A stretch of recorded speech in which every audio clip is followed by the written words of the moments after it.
The number of cases of COVID 19 or the coronavirus is soaring in the United States. The economy is in free fall. Tens of millions of Americans are locked down in their homes. Hospitals around the country are being overwhelmed by the day. They are running out of hospital beds. And the US is arguably facing its most severe crisis since World War II, I think. The USA now has the most cases of corona out of any other country. And the country that it used to have the title was Italy, but before that it was China. And the US at the time of this recording has about 160,020 confirmed cases, and China has 82,198. The death toll is 2,968 in the USA and 3,304 in China. So there's a little bit more deaths in China with less cases, or with about half the cases confirmed. And in China, I mean, that's where the whole thing began. But around the world, the number of cases is expected to increase exponentially, given that for every confirmed case, there are about 5 to 10 more unconfirmed ones because of just transmission and interacting with people. Now, the virus is responsible for huge economic downturn, and it shows no signs of letting up in the near future. And now in a world that is relying on global trade, if a manufacturing hub like China is disrupted because of the virus, it disrupts the entire supply chain. At the peak in China, over 750 million people were quarantined. Now, that is a lot of people. This caused their economy to slow dramatically.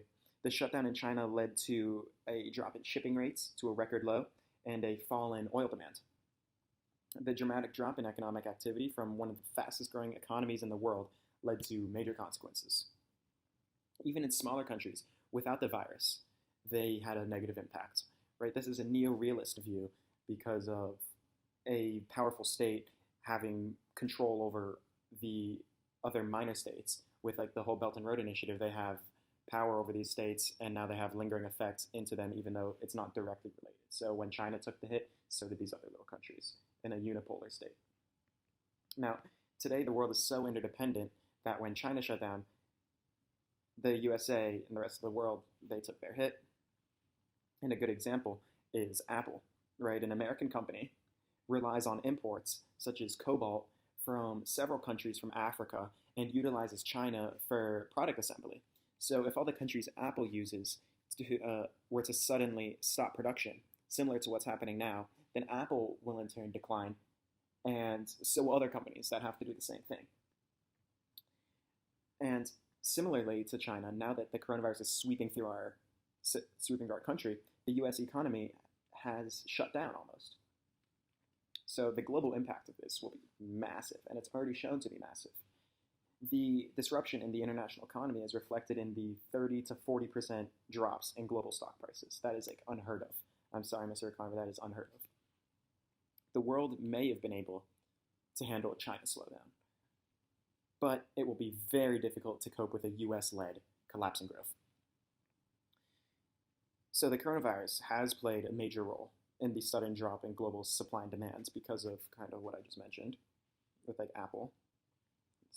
And in the US, the stock market has seen a drop that is reminiscent of the Great Depression, right? That's the rate at which it's falling. It's not as bad yet, but it is record-breaking, the rate at which it is falling, and it shows signs of only getting worse. So I don't want to speak too soon on that. Government officials are preparing a massive fiscal response, but it's too early to tell whether it will prevent an increase in unemployment and a wave of corporate defaults. Although the virus can be blamed for nearly all economic problems right now, the bigger problem belongs to, or maybe the fear and the uncertainty around its ultimate impact. All the fear and unpredictability that the virus brings is causing stress in the financial markets, and the one thing that the markets hate is uncertainty. It can deal with good news, it can deal with bad news, but it cannot deal with uncertainty. And there's plenty of that right now. At the moment, the predictions for worst case scenarios are causing panic, which is causing shambles in the markets, and businesses are being forced to close, combined with a working population and fear of losing their job, it's all halting economic growth. Now, a global recession, or global depression even, might be what we're headed to, could inhibit economic and social development around the world, which is Unit 3, so I'm mentioning it.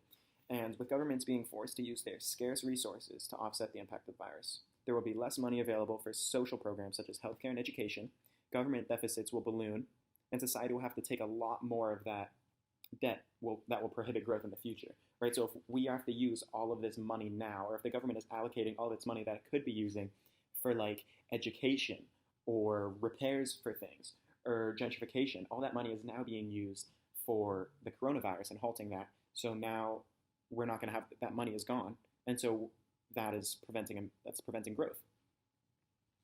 And governments around the world have to bail out the private sector, which means like the government may have to buy stakes in private companies, right, to help them survive. So that might shift the balance of power away from private corporations in a capitalist society to more towards the government. I mean, that's a prediction, but that could very well happen, and it's looking like it's one of the only options. Now, in order to stop the spread of the virus in the US, the government has placed a number of new laws in effect and given many different recommendations. A good couple examples would be the travel ban to Europe, with the exception of the United Kingdom, the implementation of social distancing, the ban on social gatherings, and the list goes on. It's all the effects of the coronavirus that we are feeling. Sporting events have been canceled, such as the NBA, the NHL, and worst of all, the NCAA, and March Madness, all that. Really sucks for me. I was a big fan of that. But I gotta get over it because it's for the betterness of the world. But although the severity of these laws varies from state to state because it's federal, all 50 are feeling the effect, right? There's no way that one state can. All 50 are feeling the effect, and they're feeling it big. A state of emergency has been declared in over 12 states when I recorded this. And doctors know that the virus isn't just going to go away overnight. They know that we're in it for the long haul, and that is the point of the quarantine. The quarantine is so that, I don't know, you probably have seen the chart, but the little chart that looks like that, the little parabola, which makes the severity with all the cases and the severity, with the quarantine, it just kind of levels it out. So it just makes it less severe with the quarantine. It's backed by science. Search it up. If I was in class, I would give like a graph. And the social distancing, the social distancing guideline was just extended to April 30th in the USA by Donald Trump, and we could potentially be headed towards a full lockdown, similar to what happened in China and Italy. It will suck, but I think we're headed there. It just seems like all signs, like the increased number of shutdowns and everything, it just seems like that's the direction we're headed. Right, we've seen the results of the Chinese lockdown because it's over, and it seems to have worked, but we cannot know for certain since the Chinese government does have a history with misinformation, and we still aren't sure if we can believe their claims about beating the virus, right? Like Xi Jinping showed his face in Wuhan, but we still can't trust them that they've beat the whole virus.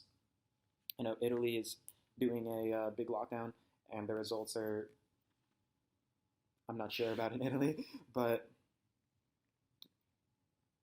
the Chinese government saying that they have beat the coronavirus right now just kind of adds to the fuel to the fire for that argument that they're not really trustworthy since it's so bad right now. And the impact of these laws the laws that are restricting people are extremely severe. I mean, the governments are essentially locking down their entire country, which is preventing work and all means of production, and no one likes it. The governments, I'm sure, don't like it. There's no way it can be helpful for a country, and the reason most are doing it, even though they don't like it, is just so they can get it over with now and beat the virus, and then they can resume their normal operations, EX. China.